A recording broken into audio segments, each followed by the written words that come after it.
Hi everyone, Angela here. So today I want to share a really frustrating and stressful experience that many reactive dog owners face. Off-lead dogs and the emotional toll it takes on both the dog and the handler. Now, by no means, I'm not a dog trainer. I just have experience of having a rescue German Shepherd to be really, really reactive, but with a lot of training and a lot of care, has kind of come out the other side, but still can be a bit reactive here and there. And it's just more to go over the stressful kind of experience that you feel and the frustration at people that do not understand what it is like to have a reactive dog and off-lead dogs when they come up and try and interact with your dog without your permission.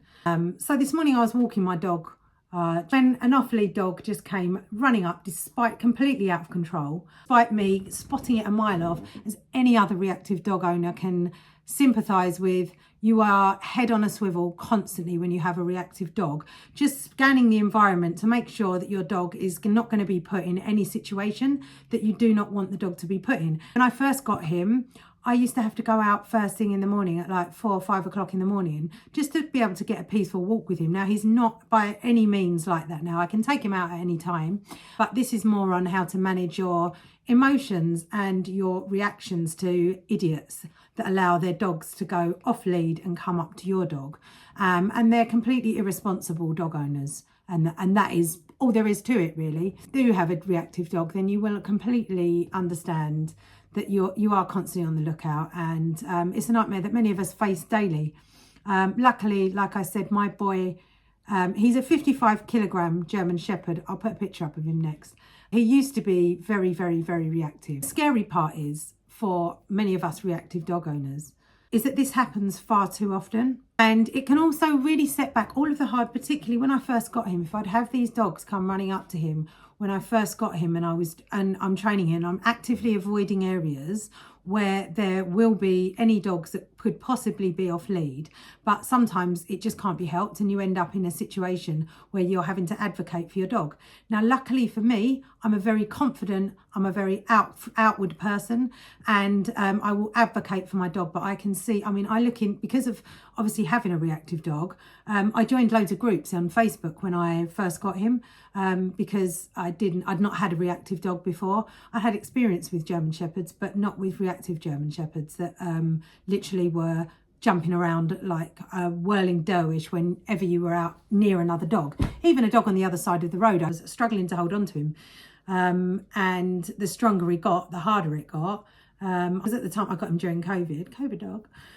But he was very reactive to dogs. I couldn't take him anywhere near another dog. And then I think it was South End Dog Training that I did there. They were online at the time. They advised me to obviously keep him away from any other dogs. Don't let any other dogs approach him. So obviously they're the people that you go to if you want advice on the dog training. I also had a dog behaviourist as well. She is amazing, and she told me about all of the other aspects about having the dog and the triggers that can lead up to a dog reacting in the first place. And it's not necessarily about that other dog on the other side of the road, but maybe about frustrations that the dogs had beforehand. There's a lot more into this, but again, I'm not the expert in this area, so I don't want to cloud what this video is about.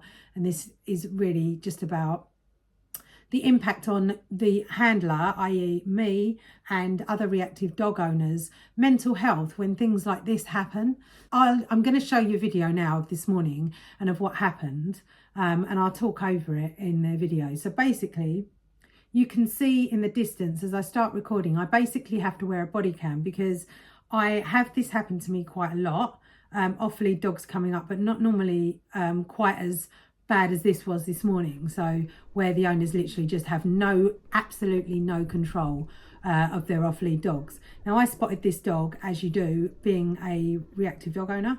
I spotted this dog a mile off and I could see it come charging. So immediately I shout out to the dog owner, not friendly, because you'd think that'd be enough to make them start coming to get their dog. Even though my dog has never attacked another dog, and I do not think he's that way inclined, he's still a very large and very capable German Shepherd. And if he doesn't like the situation he's in, he is more than capable of harming another dog.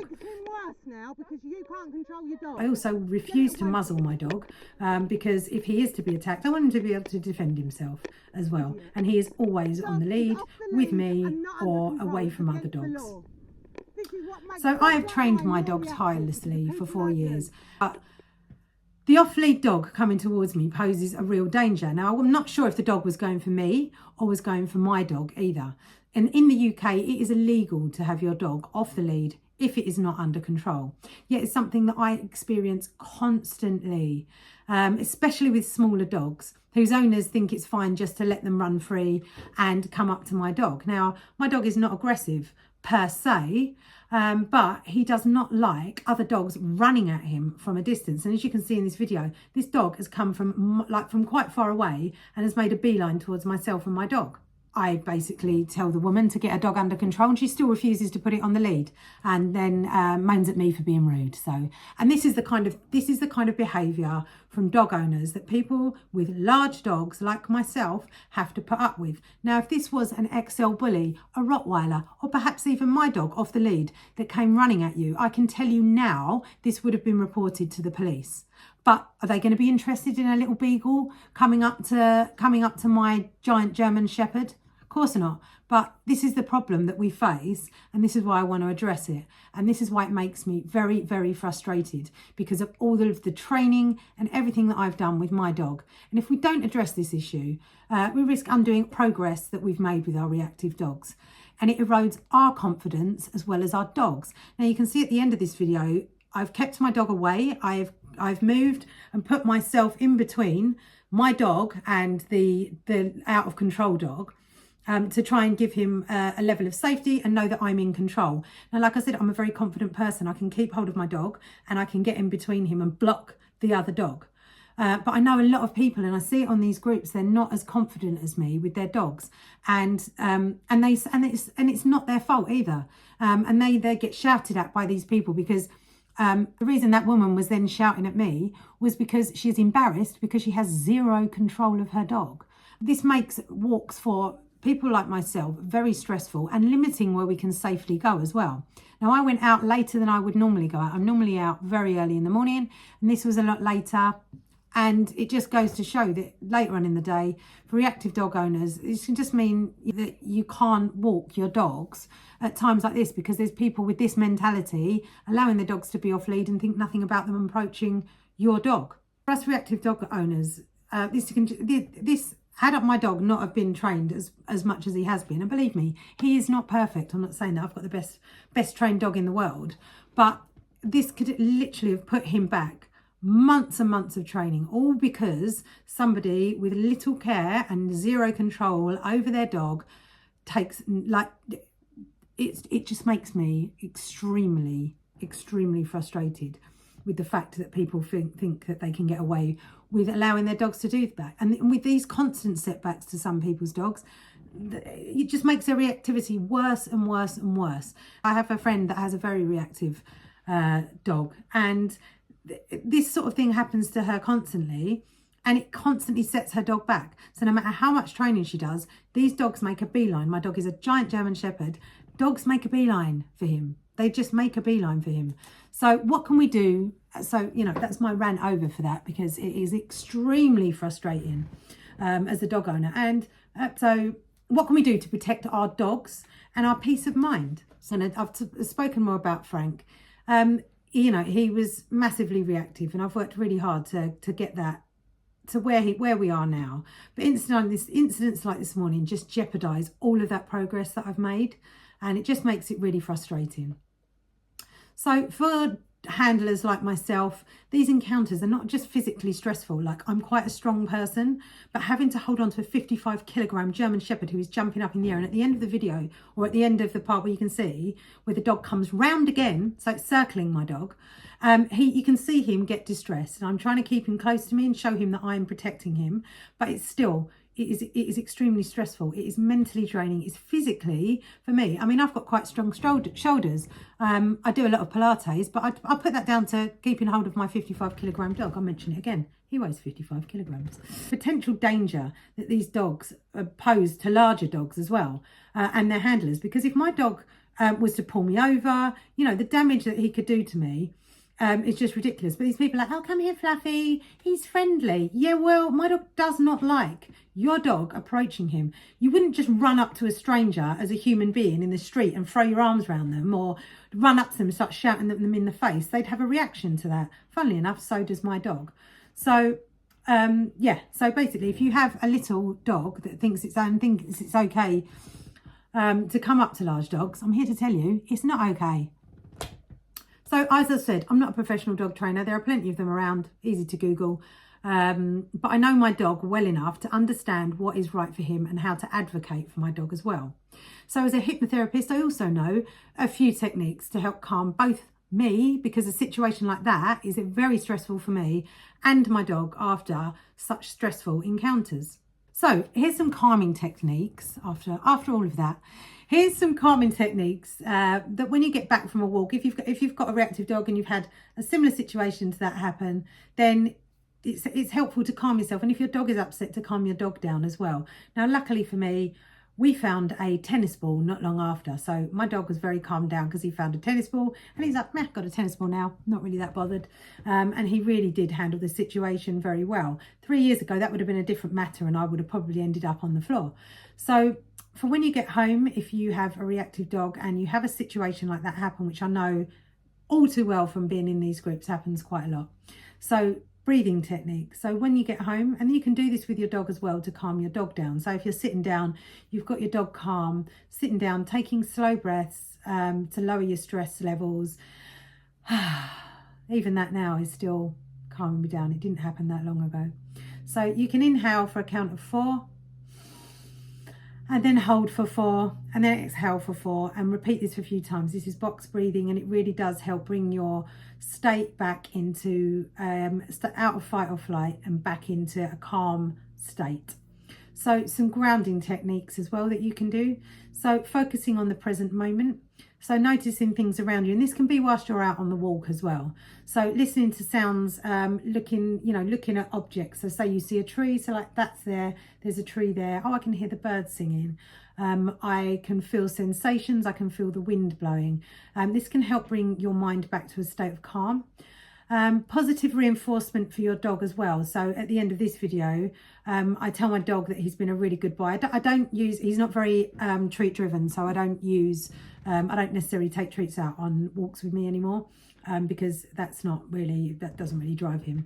So just reinforcing that I told him he was a really good boy, he did a good job, and then just carry on walking. And this helps reinforce his behavior, because he behaved very, very well. And builds his confidence as well, should he have some sort of setback. And then you can also, when you get home, spend a few minutes in a quiet space doing some meditation. Just close your eyes, focus your breath, let go of the tension, and visualize that lovely peaceful walk with your dog that 9 times out of 10 you normally get. And then reflect and plan. So think about what went well and what you could do differently next time. For me, I don't think I could have done anything differently next time, apart from grab hold of the dog. If my partner had been with me, I'd have probably been able to grab hold of the dog and make sure that it was under control and away from my dog. So that's something else that I would definitely do. And I normally do carry a spare lead with me. So that would be something that I would personally do to keep the dog away from my dog and just keep the distance at all times. And that wasn't in this situation. I wasn't able to do that because I was on my own. And it was in a space that was quite enclosed. Being able to reflect and plan on the situation again, and it just helps you feel more in control as well. So I hope this video has helped. It's been a bit of a rant for me, but I've been wanting to make this video for a while now about how you can calm down after being on a walk like this, because it can set you and your dog back for quite a while. And people are dicks, and they just do not get the the impact this can have and the setbacks it can have on your dog and on your confidence levels as well as a dog handler and a dog owner. It can really, when I first got him, and I'll go out for a walk, things like that. I had a dog coming up to him and I could just about keep him under control walking him, and some woman shouting at me because yet again her dog was out out of control and chasing after my dog. And I went home and I was in tears because I was just like, I did everything that I was supposed to be doing. And so I just want, I just want people to know that they're not alone and that it happens to the best of us. And if you face similar situations, please share your comments below. And then if we can create awareness and support for each other, we're looking for more tips on how to handle your stress as well. We can make our walks more safer and enjoyable for our dogs as well as ourselves. So thank you very much for watching, and fingers crossed we don't always have these sort of situations happening to us first thing in the morning, and we can enjoy our time with our dogs instead of having to worry about off-lead, out of control dogs coming up and ruining our days and our dogs' days as well. And I think it comes down to, a lot of the time, the awareness of these other dogs. And so, I just think us reactive dog owners need to stick together, but also know that you're not alone, and there's calming techniques. I find it a lot easier now to calm down after walks, and I've had situations like this happen than I did a few years ago. So if you are new to having a reactive dog, then know that it does get better. Your dog will get better, and you might not get the reactivity out of them 100%, but the way that my dog handled today, 3 years ago, it would have been a completely different story, and I would have probably ended up on the floor. So keep going is what I'm here to say, and you're not alone. It happens to the best of us, and I definitely do not. I as a therapist, I still get upset, and I still have to come down and calm myself down when I get home from these kind of situations. So I really hope this has helped. It's helped me venting. If you'd like any more content on how to calm down after having a situation like this, please feel free to reach out, and I'll give you some other ideas on what to do. But I really appreciate you watching and listening to me rant about my reactive dog. Hit subscribe if you'd like to see some more, and thank you very much for watching. I really appreciate it.